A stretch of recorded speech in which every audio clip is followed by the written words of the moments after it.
General Hospital spoilers reveal old romantic moments, fighting words, family feuds, and so much more. You won't want to miss a moment of this emotional new episode. Sonny, Maurice Bernard, is in love with Nina, Cynthia Watrous, and finally realizes it's now or never.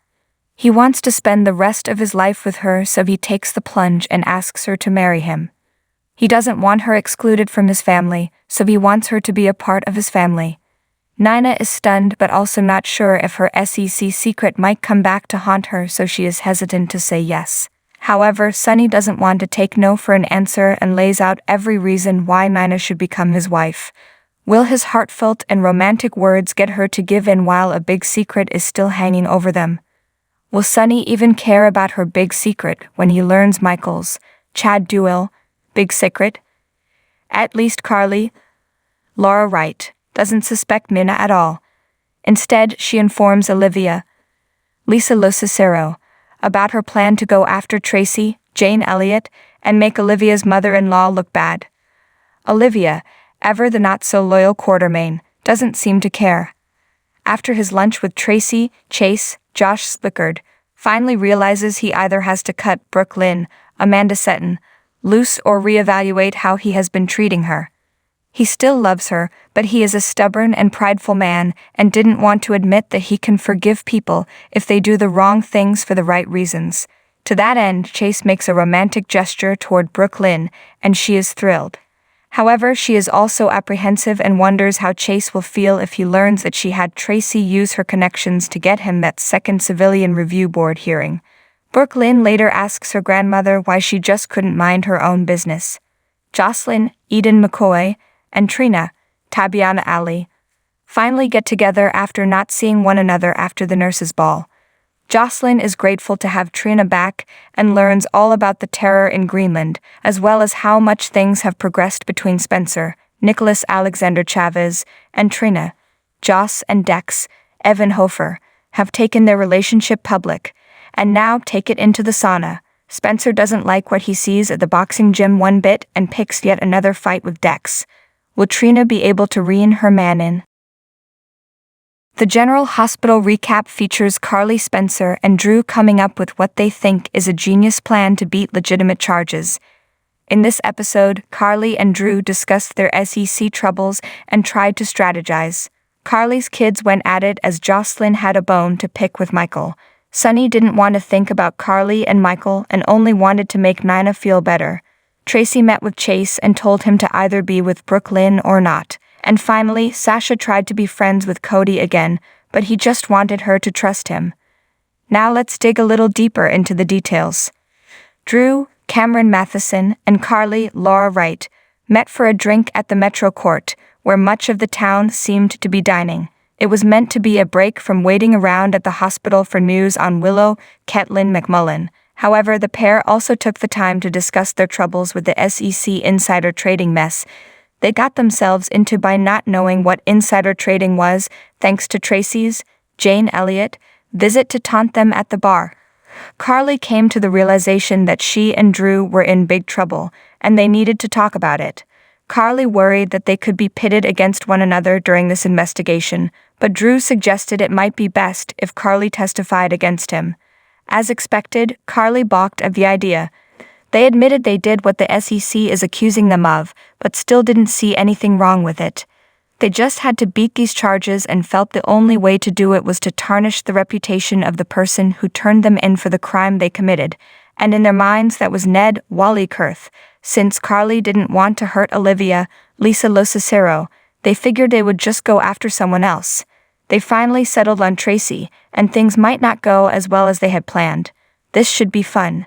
Speaking of Tracy, she had her own fun with the Chase men at the Metro Court. Finn, Michael Easton, and Gregory Harrison, also met up, and Finn wondered if his dad was about to let him in on his secret. But Tracy's appearance distracted Finn, and he made a beeline to the host desk for a reunion.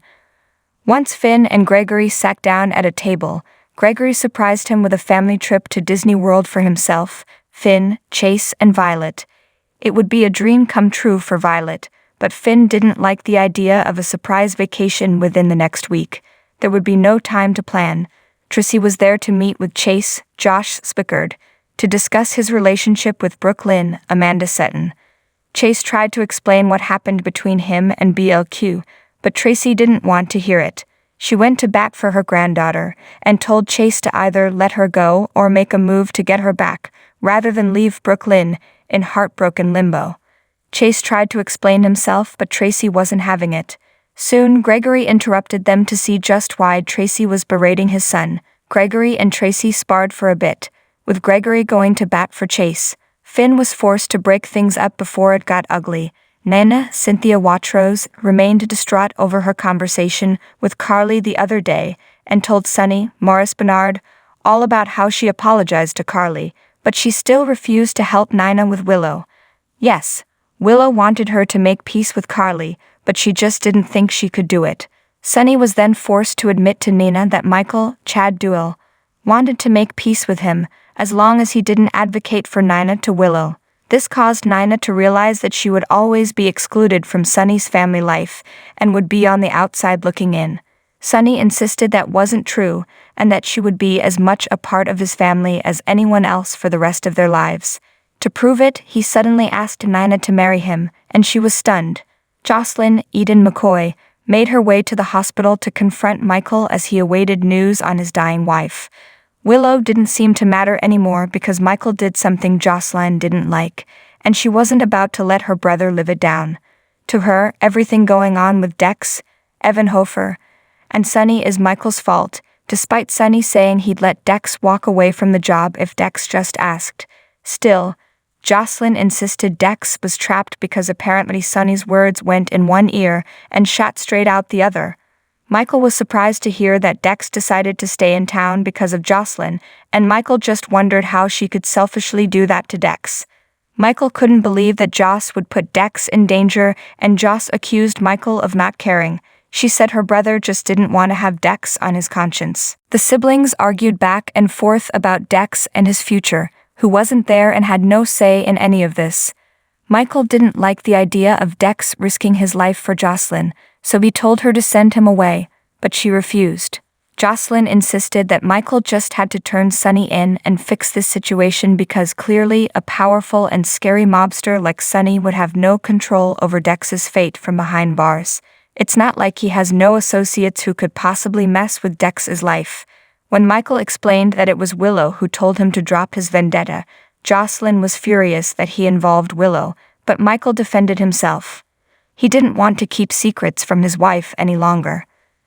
This just prompted Joss to claim that Willow didn't know what a horrible man Sonny was, despite him being the family hero, till he decided he didn't want to be married to Carly anymore. Jocelyn didn't care that Avery and Donna would be hurt by their dad going to prison. Jocelyn understood it was a messy situation, but she was more concerned about Dex than anyone else. When Michael pointed out that her relationship with Dex probably wouldn't be long-term, that was enough for Joss. She was angrier than ever and was not about to let Dex go. She was going to take matters into her own hand and get Dex out of this perceived mess herself. Sasha, Sophia Matson, insisted on talking to Cody, Josh Kelly, at Kelly's and asked why he didn't tell her about being the one to save her at the Home and Heart channel. Cody was immediately on the defensive but soon admitted that he showed up at the TV station to help her after learning about her being trolled on social media. He hated the idea of seeing her have another breakdown, so he stopped the producer from playing the baby cries in her earpiece. Cody was humble about his actions as Sasha explained how impressed she was that he did all this for her despite her telling him she didn't trust him. She thanked Cody for his actions, and Cody took the chance to reiterate that it was indeed Glady's, Bonnie Burrows, who took that bracelet and framed him. Sasha was sorry that Glady's accused him of stealing the bracelet, but she still didn't believe Glady's set Cody up. Sasha wanted to become friends again, but Cody didn't think it was possible because Sasha refused to believe him about Glady's. When Cody left, Sasha called Glady's and told her she was thinking of ending the guardianship. This was not music to Glady's ears due to her poker predicament. Selena, Lydia Look, and Glady's sat down at the Savoy to discuss her gambling debt. Gladys informed Selena that she saw Sonny's goon hand Dex an exorbitant wad of cash that she knew was not business as usual.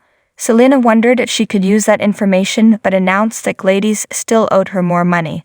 Gladys insisted that she could only pay her in installments, and Selena said she'd give her till she returned from a visit with her mother in Singapore.